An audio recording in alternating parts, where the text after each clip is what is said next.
बोल सकते हैं। नाम लिखल तरह के देखो भौजी कहता कि हमारा के कोइला बेसहारा है राजा जी तका अरे तो गजरे पहो खता गुजरा है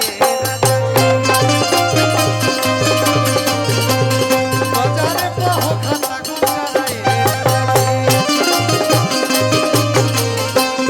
हमारा के कोइला बेसहारा है राजा जी हमारा के कोइला बेसहारा है राजा जी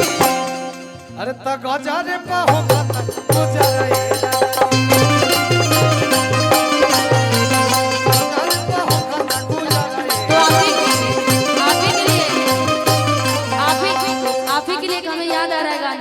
जो आप बात कर रहे हैं इसी पे लिए कि छोड़ी गवना हरिया भले गुलाल के हो पिया भले गुलाल के हो पवन सवतिया मोरले बमतिया पवन सवतिया मोरले बमतिया अपनी गुजरिया के गईला तू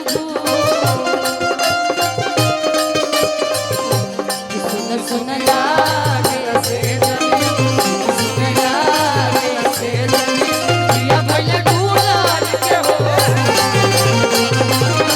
भैया ये बोल भैया ये ट्यून पे हम गाना गइले में जो लोग पसंद करता कि राजा जी के तू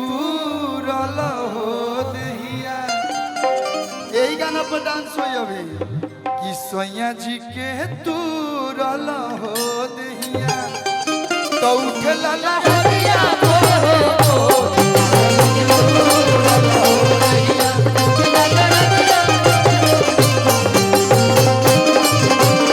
आपके लिए एक लाइन गाएंगे इस बलिया में तू ही बारू दिल जनिया हो हम हई राजा तू रनिया हो भाई भाई तू ही बारू दिल जनिया हो हम हई राजा तू रनिया हो करिले प्यार तो बेराखी संभाल के करिले प्यार तबे राखी संभाल के सुन कोनो छुई जदी पगली के गाल के कोनो छुई जदी पगली के गाल के भैया आओ के मारब सीधे काटा निकाल के आओ के मारब सीधे काटा निकाल के और आपके जैसा पति आपके जैसा बॉयफ्रेंड मिले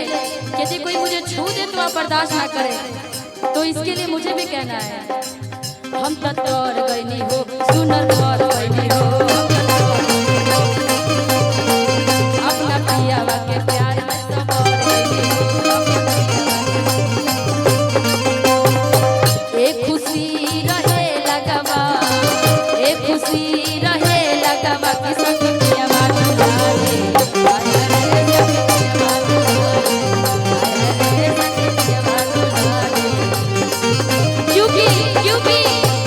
क्योंकि ऐसे लड़के और ऐसा पति बड़ी किस्मत से मिलता है ना जी ऐसा पति मिले मुश्किल से हमारा के प्यार वो देवेला दिल से ऐसा पति मिले मुश्किल से हमारा के प्यार वो देवेला दिल से जी पे श्रीमान करे सेवा जी पे श्रीमान करे सेवा रे सखी पियावा दुलारे सखी पियावा दुलारे ए हो जब हमरा लेखा पति किस्मत से मिलेला तो तारा लेखा पत्नी भी किस्मत से ही मिलेला हम चाय हई तू चीनी हऊ हम चाय हई तू चीनी हऊ हमरा घरवा के तू ही मलकिनी हऊ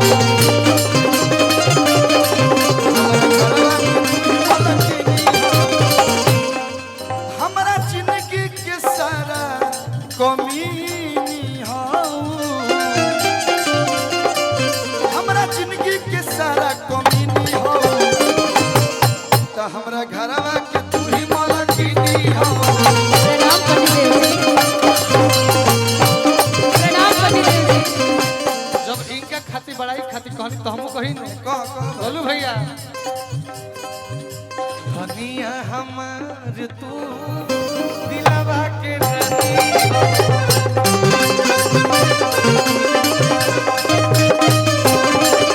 धनिया हमार तू दिलवा के रानी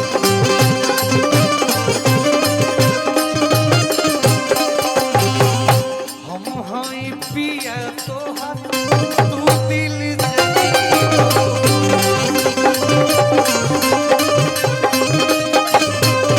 हम हई पिया तोहर तू दिल जानी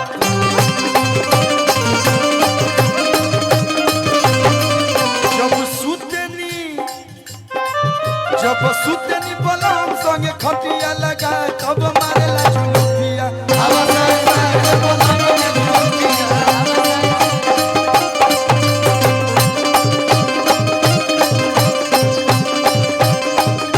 लइका कहता कलू भैया कहता कि दीवाना बनी तोहरा गाल के मचाल को न लाल के मचाल को न लाल के दूधी मोरा मार के मचाल को न लाल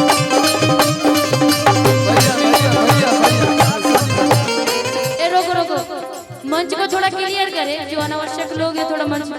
रतन भैया आहे नहीं खेलागत की गाना गावे आइल बनी जगह फोटो